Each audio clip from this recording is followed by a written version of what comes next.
Hello, my fellow gnomes. Today we're going to be making a Roblox game using an AI called Claude. Now, in my last video, I tried to use DeepSeek AI with mixed results. So let's see if this one can do any better. Now, as many of you pointed out before, I was using the old model with DeepSeek. Mistake on my part there, and loads of you said I should check this out. So this time around, I've actually paid in order to get access to the Pro version and get the newest 3.7 Sonnet model, so we can really put this to the test. We're going to be running a pretty similar challenge to see if it can make a basic game. I just want the AI to come up with the entire thing from concept to execution, and I'm not going to allow myself to modify or edit any of the code at all, no matter how much I want to. So let's just see what Claude can come up with here. So this is the prompt here, pretty minimal, admittedly kind of open-ended, and sometimes it's better to be very prescriptive with these things. But I'm just trying to see what I can get out of it. So let's hit enter and see what we get. Now I have encouraged it to make something simple, so it looks like we're going with an obby here. And already we're getting some code generating for us. This is a game manager script apparently. Oh, and we're getting another script being written as well. This is quite interesting. So ChatGPT just does it all in line. But I quite like this layout of having the code editor on the side. And then I can click these different scripts to open up. That's pretty cool. Now it looks all modular, although it's created a module here, but I don't actually see, is it using the checkpoint system table at all? I thought it was writing a module script, but these are just their own functions. It doesn't look like it's using it, but we'll come back and inspect this later. This is the moving platform.lua table. It doesn't look like this is going to be some sort of modular thing using collection service. It looks like these are going to be scripts I'm going to need to place inside of every object, which I guess is fine, but it's not that easy for editing. And it says that it's creating some space-themed physics. Okay, that's kind of interesting. So we're having low gravity sort of raised jump power and such like. Kind of interesting that it's going for a theme, so it's not keeping things too boring, even though it is just a basic obby. And it's even creating some environment effects for me there. And it looks like we've pretty much finished. It's now telling me how to get set up with everything. And yes, as I was saying, you need to add in the script inside each start, which is fine, but not the most easy solution in terms of editing the project down the line. I'm immediately noticing one problem here. It's got a reference to the character, which it gets at the very start of the script, but it's telling me to put this in starter player scripts. So an issue, oh, I just pressed something. Oh, cool. I didn't even mean to do this, but it explains that comment in more detail. But what I was just going to say is it's placing this script inside of the player scripts, and it's only getting the reference to the character once. So when the character resets and we get a new character, we will lose the reference to the character, and so we won't have our effects on respawn. But let's just try and follow through all of these instructions first, and then we'll have another review. It's asked us to set up a couple of folders to get organized. I like that. Though I'm not quite sure I understand the logic of setting up a folder called scripts in server script service. So we might as well use our obby from our DeepSeek experiment. I'll go to the folder, which is just for scripts, and I'm going to create another folder inside of that called scripts. Maybe the AI knows something that I don't. And there we go, looking not actually as terrible as it did before. We put in a slightly bit more effort.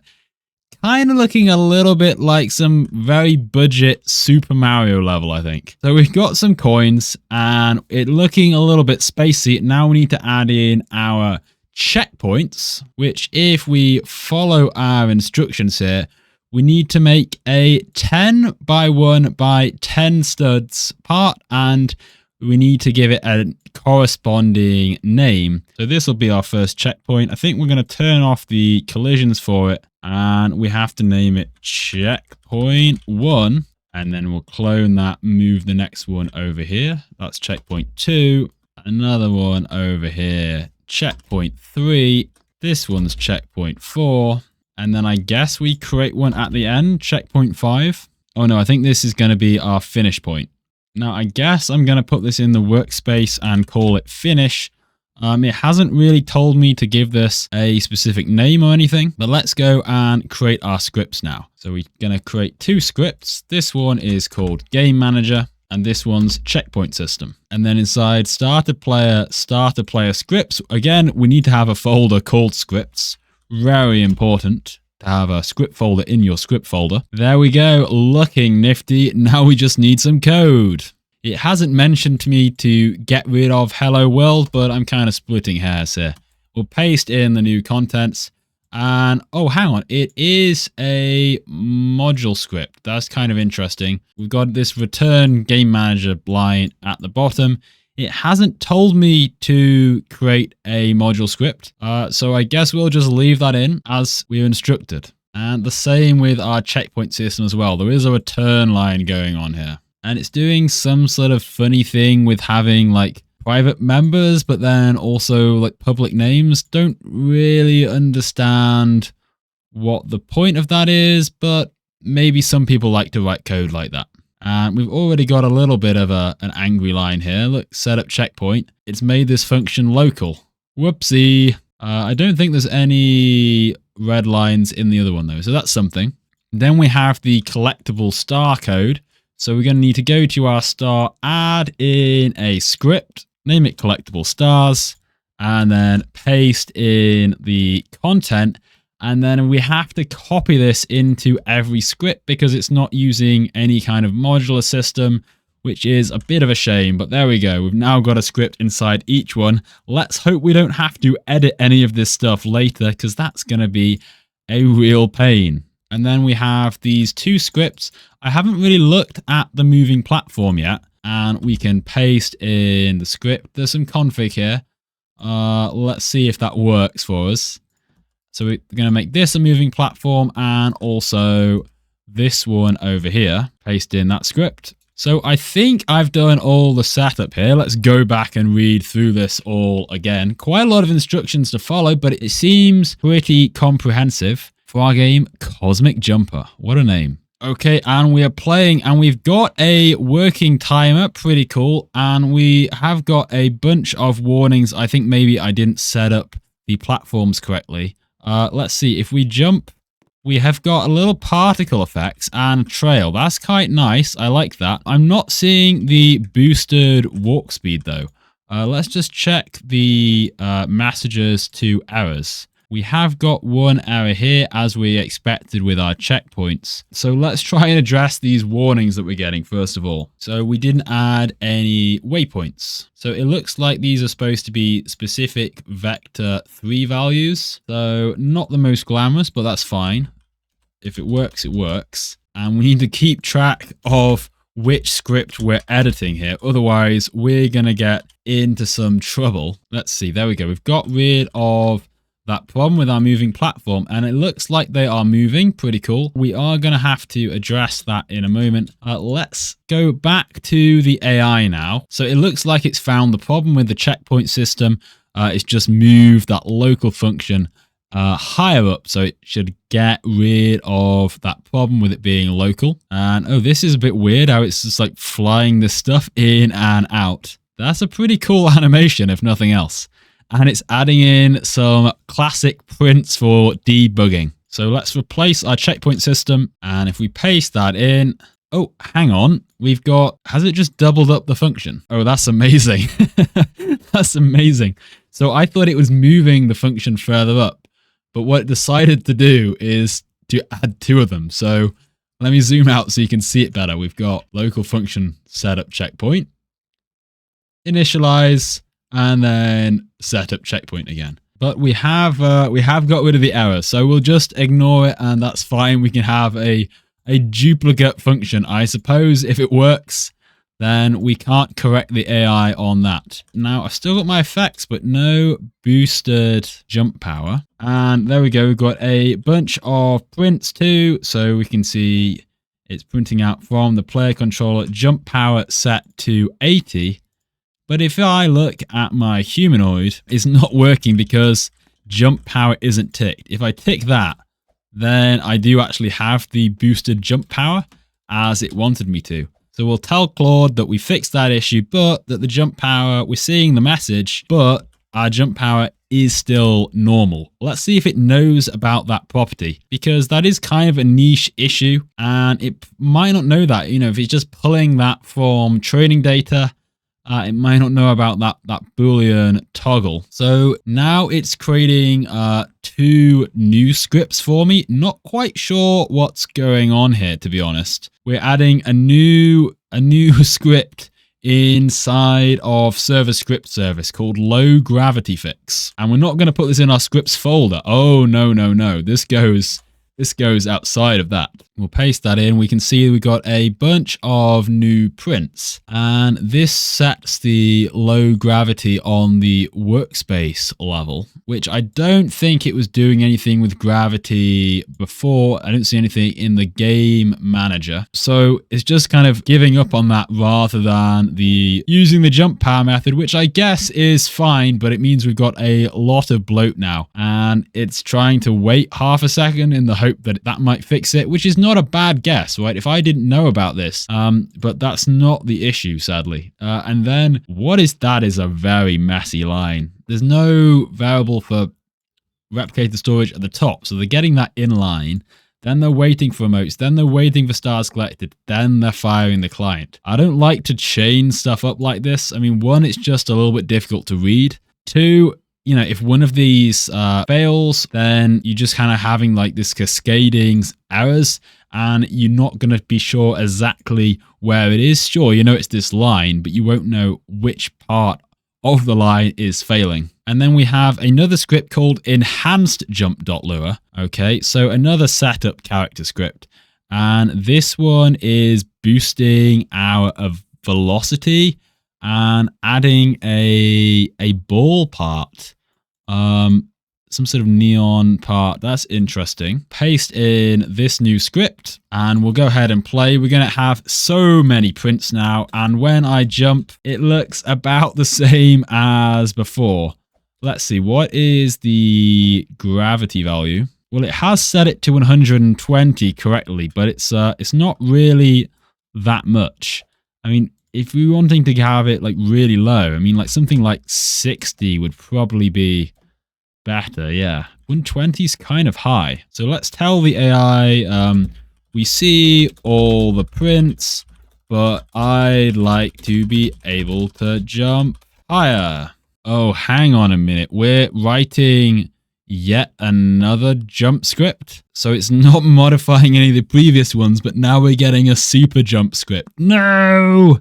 Way too much jump logic. This is insane. How long is this code as well? All I want to do is boost the jump height / power, and now it's giving me UI and trying to modify the velocity of the root part. And oh no, another space environment script.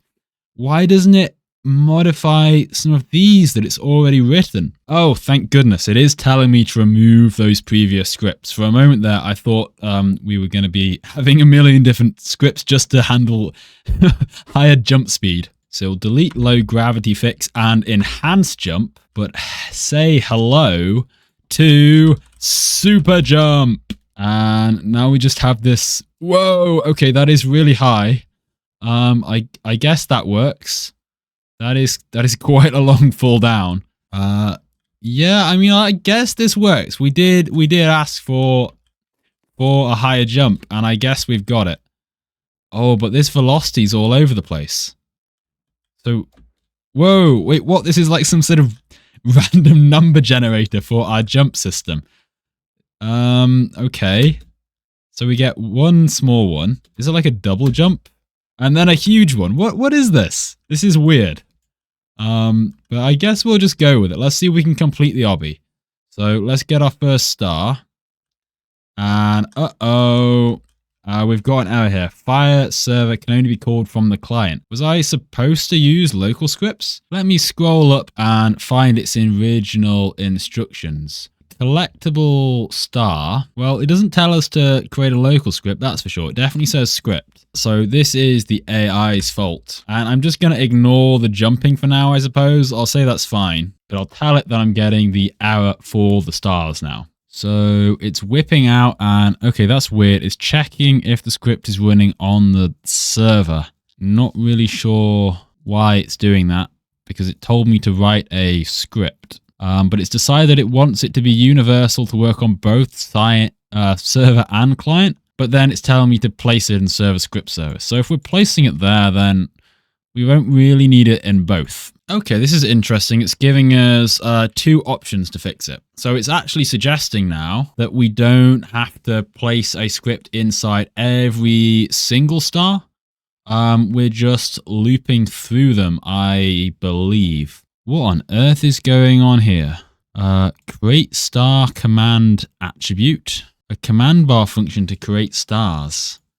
Okay, that's a bit random. It's thrown that in there, but this is all commented out. It's just wanting to go the extra mile, I suppose. And the AI really likes these huge functions with other functions inside of it. But it looks like it's getting the folder, then it's going to loop through them all and set all of them up. So inside setup stars function, we have a smaller function called setup star. I mean, there's no reason that this needs to be inside of this bigger function. I would move that out personally. I like to be able to see what my functions are doing a little bit better. But let's copy these contents, add in a new script called star script, paste this in. Oh, the game's still running. Let's stop. And at least now from our stars, we can remove all of these superfluous scripts, which means we'll get the number of lines in our code base down quite a bit because these are pretty big scripts, relatively speaking. I mean, over 100 lines just to pick up a star. So now playing again, super jump activated we get. And, oh, hang on a minute. We have an error. Connection is not a supported attribute type. Oh, that's kind of interesting. It's tried to do that. I mean, if you were able to do that, that would be kind of cool if you could set a Roblox connection as an attribute, but obviously you can't. So we're going to have to let Claude know. There we go. It's fixing up that script for us. And amusingly, it's not telling us to edit the old script. We've got to delete the previous one and have this new one called Fix Star Script. It kind of feels a bit like some 12-year-old naming conventions, naming files on their computer, like, new revised document version fixed. Well, a 12-year-old or like your grandmother. So I'm not going to delete it. I'm going to paste it in and I'm going to put Fix Star Script in capital letters so that we really know it's fixed. And hang on a minute. We have got a error here. What on earth is it trying to do? It's trying to create a new script inside each of them. That's mad. I mean, it's like, there's no need to do that at all. Really interesting it's trying to do that. Like, it thinks it's a plugin trying to create a new script from the script and put in this code when it doesn't need to do that. Okay, it's creating a new version for us now. This isn't the fixed star script. This is the simple star script. We've got a new name. I suppose in fairness, it stops you getting confused by having these different names, but I find it pretty funny. Something I've noticed these scripts are abusing a lot is the _G global. Really not a fan of that. You shouldn't be relying on these global table to organize your project. And I'm not sure it's even really using it anyway, because all of the scripts are independent. They're not connecting to anything else as far as I'm aware. But let's take this code and paste it in. And we've got no errors now. Oh my word, that's a lot of prints. And we'll try and jump with this very groovy system. And we're touching the coin. And, oh, it's saying I've collected the star. Oh, I have got one star, but it doesn't disappear. That's not what I would expect to have happen. Let's touch the checkpoint. And oh, we've got the same problem with our checkpoint by the looks of it. And we'll do crazy jumping. And let's see if we can get another star. We'll see how far we can get in the game, and then we'll give all the errors to it later. Can we jump this whole platform? Kind of amazing. And there we go, getting that coin. And on the platform, oh, that is weird. The platform, it like welds us to it or something. So I'm completely stuck on the platform now. Yeah, not great. Let's just see if it can fix the checkpoint system. And maybe we can just ignore the platforms. That can be... It's not a bug, guys. This is a feature. These are evil platforms. Dun, dun, dun. You have to avoid the platforms. They're the antagonist of this game. So I guess I'll tell it that there's no errors from the star script now. And it's given me 2 new versions. We've got working star script. Again, it loves the globals table. And brilliant names, working star script. We had fixed, we had simple, and now we're back to working star script. Let's see if this actually does work. And we're going to touch the checkpoint. Let's see, we touched the star and the checkpoint. And there we go. Oh, it turned green. That's cool. And we got the star. Wow, we actually have something working, maybe. Let's touch this star. Is this going to work? No. We're just kind of cruising around, just biding our time at the moment. There we go. Checkpoint 2 reached. I mean, that's a pretty cool effect. That's not bad. I quite like that. Let's see if we go on the evil platform. And yeah, I am stuck. Let's try resetting. Does it take us back to our checkpoint? I mean, it should do. We are at checkpoint 2. Cool. So it does work. It is a shame that it's put the checkpoint UI in the top right hand corner like that, because that's going to get blocked out by the leaderboard, but it does work.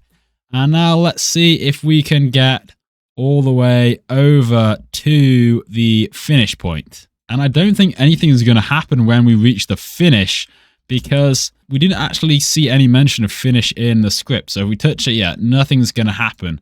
And we have this timer, but it's just going to run on forever. Let's actually have a look at our game manager script. It's kind of interesting how it has player data, as if there is storage, but it's not making any use of the data store service. And then let's look at our timer then. Oh, it relies on a game completion event. And we have a function on game completed. Pretty cool. And we just never run it. Oh, we're so close. So all it needs to do is just check for us touching that finish part. Let's tell Claude that and see if it can fix it for us. I mean, I really want to just write the code to make it happen, but let's see if Claude can make it happen. I'm going to mention the stars as well, just see if it can do something with them. I wonder if it's going to rename our script this time. It loves renaming. And it looks like it's creating an entirely new script for the finish line system. So I think it's forgotten about the logic it set up in the game manager script, but this is okay. It might still work. So we got a new star script. We're getting a new script called finish line system, which has a lot of code. Claude really likes just chucking code at us for kind of simple stuff. I mean, it's cool. It wants to add visual effects and everything. But if you remember my initial prompt, I was just looking for like a MVP. I would rather have a small system that worked well rather than just these random bits of flourish. And as I've said before, there's plenty of artifacts that I just do not consider good coding practice, like getting services on a single line or using wait rather than task.wait. Having these really big blocky functions, actually this one isn't too bad, but some of them have been really unnecessarily huge and so many print statements. So we've got the timer, we've got our crazy jump. Let's see if we can get one of these stars. There we go, we've got the first one. And can we get all the way over here? We can, easy. It's an easy obby. And we still can't collect subsequent stars. I think it's disconnecting them weirdly. Let's see if we can... Oh, we only got that half jump. The jump is unpredictable in this game, but that's again, it's a feature. Can we get all the way to the end here? Yeah, just about. Nice one. And let's touch the finish part.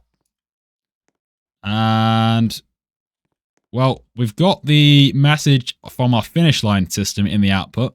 We've completed the game. It hasn't updated our UI. That's still ticking. So I don't know if it's not firing the event correctly, but I think this is probably where we're going to get with this. I've been playing about with this now for over an hour.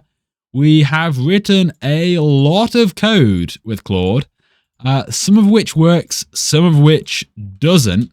We have this kind of fun-looking thing, although I can't allow the AI to claim full credit for this because we added in the beautiful skybox and obby and star coin things. But we can give Claude all the credit for these evil platforms of death, which weld you forever. Maybe if I kept doing this, I could tweak it a little bit more. But this is kind of where we're at, I feel, with a lot of this generative AI stuff right now.